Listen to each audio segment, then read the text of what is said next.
Hey guys, what's up? Grizz back at it again. And I got something today that will give any sack lover sack envy. I'm kind of envious of it myself. And these are a couple I got in the mail yesterday. And she's a beaut. This is a standard from late 70s, early 80s. Who gives a crap? Nothing special. Stainless steel shield, nothing fancy. Got your bottle opener. Got your can opener. Got your pen blade. Boo, pen blade. Yay, clip blades. Boo, pen blades. Then we've got our main blade. Just 4-line tang stamp. Uppercase V. Crossbow. Officier Swiss. All the usual jazz. 4-turn, lightly fluted corkscrew. It's almost like the fluting just wore, the part of the machine just started wearing out and they just didn't replace it, and then eventually just let the corkscrews not have fluting. I don't know how to explain it, but the fluting just gradually got lighter and then got non-existent by the 90s. And we've got the telling reamer with no sewing eye hole. So she's just a reamer, not an awl. Poor reamer. Wanted to be an awl, but they didn't drill a hole in her. Anyway, let's get on to what I really want to talk about. But since so many people are clicking off my videos at about $1.30, I figure I'm going to learn how to make them wait. So you'll get rewarded for watching the video. If you want to see the good knife, you're going to have to put in the good time. Anyway, this is a model that is not even acknowledged on SAKwiki. You will not find mention of this model on SAKwiki. You will not find a picture of it in the catalogs on SAKwiki. It is a model I was not certain existed until I had this in my hands. And this, my friends, is a camper small. Technically, calling it a camper is using the modern terminology. By the time when this was made, this was just a 237KU. U for the bale, K for small, 237 for Spartan plus saw. Hey, that rhymed. Look at that. But anyway, it just seems obvious they would have one. They had 84 millimeter knives with saws. They had Tourist. It seems like, why wouldn't they have a model that puts a saw on a Tourist? But for whatever reason, you see a little mention of it. So I was pretty happy to get it. This is like a knife that I literally didn't know existed until I got it. So that is fantastic. You know, nothing unusual going on here. Bottle opener with the sharpened edge. I wish they still did that. I think it's cool.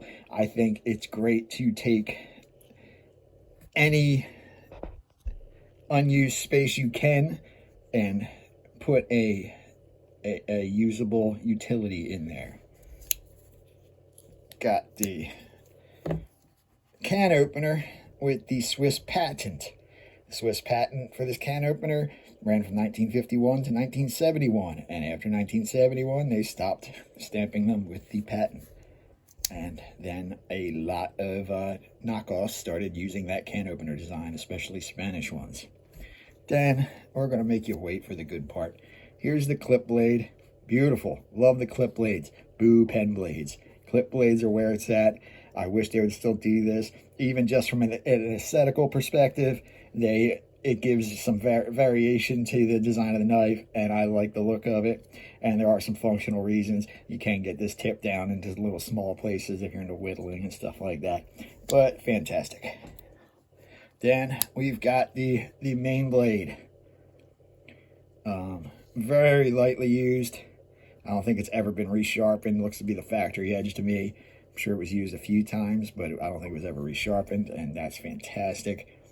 Victorinox, Switzerland, stainless, rust-free. All that's good stuff. Victoria crossbow, officier Swiss. That's what I like. This is like my favorite tang stamp. I don't know why. I just like them. To me, in the picture in my head of a Swiss Army knife is this era of Swiss Army knives. You know, something interesting about it is that This, I should have grabbed a 61 too. I had a 61 over there. But this is a small Huntsman from circa 1965. Definitely from the mid-70s or earlier, because the saw is polished with angled teeth. And to get to the thing that makes this a camper, if I can find the damn thing, we've got a saw with 35 angled teeth. And the interesting thing is the small saws actually had more teeth than the large saws, because they used coarser teeth on the larger saws. The larger saws, I believe, had 29 teeth or something like that at this time. The modern small saw, the modern ones do, I believe, as well. And the small ones had 27 teeth. But back then they had finer teeth, and beautiful. Notice the polished edge. The modern saws have a machined edge. If I can get this one out on camera, there we go. You can see it there, brushed, finished to the edge. Don't know why they did that. Could be so many reasons why they did that. But anyway, I am stoked to have this guy in my collection. Literally a model that some people, a lot of collectors, don't even know exists. So to me, that's just super cool. You know, let's not forget, everybody has to see that reamer, even though every reamer is just about the same, you know, unless they're not, which is when they're not the same, but usually they're the same, but then sometimes they're not, you know what I mean? So you've got a reamer, no eye, no sewing all function for this guy. And a fluted, lightly fluted 5-turn corkscrew. And this, from just a few years later, I believe, has a much heavier fluting to it. And like I said in a previous video, I think that may just come down to, as the machines wear down, you know, they get to a point where they wear so much that they replace the parts. But you'll see variation in parts when it doesn't affect the tolerances of fit or functionality. So that's pretty cool. The reason why I mentioned that the if you notice, the shield is a little like thicker, a little bulkier around the edges. Kinda, I think it's not quite as tall, but it's bolder. And the earlier shield on the 61 I have is even bolder than that. And then this gets thinner and is much closer to the modern shields. That's why I put this one earlier than this one. I feel that this shield is in between the two, if that makes any sense to me.